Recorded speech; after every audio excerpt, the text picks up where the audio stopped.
My name's Ed Nicholson. I'm the area warden for the Killerton estate.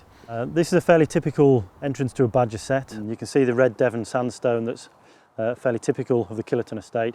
Makes life for very easy digging here, so ideal habitat for badgers. And but this is what most people will see of badgers, but later on you'll get to see what we're doing with our badgers in order to help control the spread of TB in cattle. Killerton is a large agricultural estate 5 miles northeast of Exeter in the ownership of the National Trust. 6,500 acres in total, 18 farms, 11 of which are medium to large scale and which contain a significant element of cattle farming. It was the ideal place for us, therefore, to take forward a vaccination programme on our badgers in a way that we could hopefully minimise any chance of transmission of TB between those badgers and those cattle on the estate.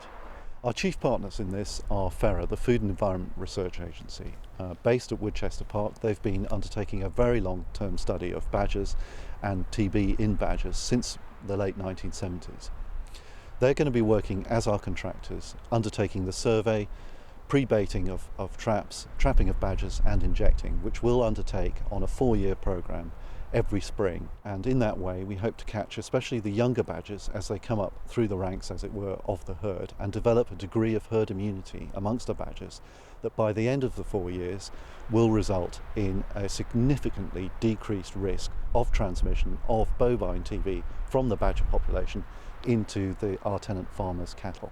They mind more a little bit of the clipping than they do the vaccination, but Obviously very fashion conscious. very fashion conscious. Because the vaccine is a live vaccine, we have to maintain the cold chain. So Sure. the vaccine has to stay between 2 and 8 degrees, okay, until it's ready to be reconstituted. So you take the diluent and that's drawn into the syringe. The actual action of reconstitution of the vaccine is done by placing the diluent into the vaccine bottle, and then it's gently mixed, fully mix the vaccine out, and then it's drawn back into the syringe. And then this vaccine now has to be used within 4 hours. And this is the BCG vaccine that we all got as kids through school. Exactly the same. Exactly the same one. Proven to be very, very safe in all species. Sure. And currently there are no other vaccines against tuberculosis that are used in the wider field. Is there any way we can tell if it's male or female with a badger? I mean, you can look at facial conformities, looking at the face, but it would be pretty difficult really to distinguish some of this sort of... This one definitely looks like a cub. So that's this year's young, so born in the spring this year? Very likely, you know, or it could be a yearling. At this time of year in October, they're quite difficult to distinguish. Sure. But if we were out in May and June, they're very much easier. Yeah. Tom's going up to have a look at it. He's just distracting it gently with his one hand so he can get in and vaccinate. Yeah. And that was quite easily done. Again, You know, it's a distraction, really. Again, not really disturbed by that at all. No.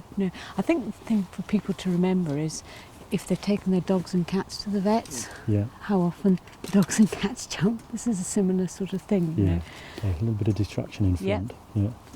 Why trim the fur before spraying it? Okay, we've got lovely dry weather today, but if we get wet weather, if we spray, all right, okay, the spray mark can come up very quickly.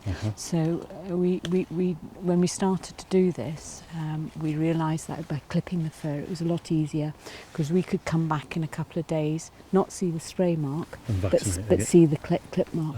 Right. And if you also notice, we always label all our traps. It says on there, these animals have been vaccinated, or they're part of the vaccination programme. So you do an assessment of the animal. Before we vaccinated, Tom went in and had a look. So we're basically looking for, has it got any injuries? Can it move around all right?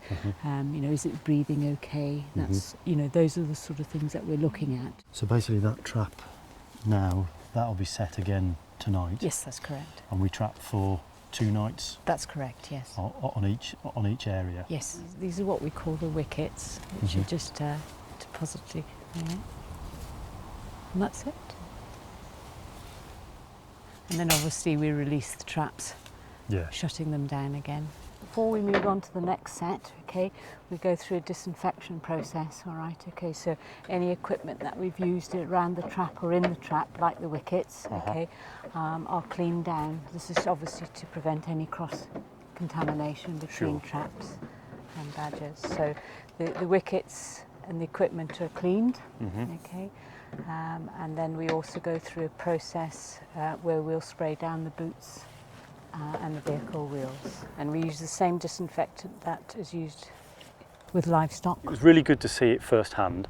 The thing that really surprised me the most was the fact that the badgers were largely asleep in the traps, and that's obviously because they're nocturnal, so at this time of day they're normally underground asleep, but they were in the traps, very happy, very comfortable, and yeah, that really surprised me. We found on the first 2 sets we came to, we had two successful in one, and then we had 5 successful traps in another. So seeing quite a lot of badgers, but as I say, been able to vaccinate them, and the only bits that really made them sort of move around was when we actually trimmed the fur to put the spray marker on. Right. The injection, they barely flinched at all. So yeah, no, good to see that, and as I say, nice to see them being released and off they go, hopefully TB free. Ultimately, if you're going to get on top of this disease, culling as a sort of regular method of control in badgers year on year out into the future just doesn't feel very sustainable, whereas vaccination holds out that promise that we can actually bring down levels of TB in the badger population and in the cattle population in the long term. It's fantastic to actually be doing something practical on the ground that is really going to help our tenants and actually demonstrate to the wider public and our membership that we are engaged with this debate, and there is a story we can tell around TB, around the vaccination of badgers, that will hopefully be of benefit to everyone.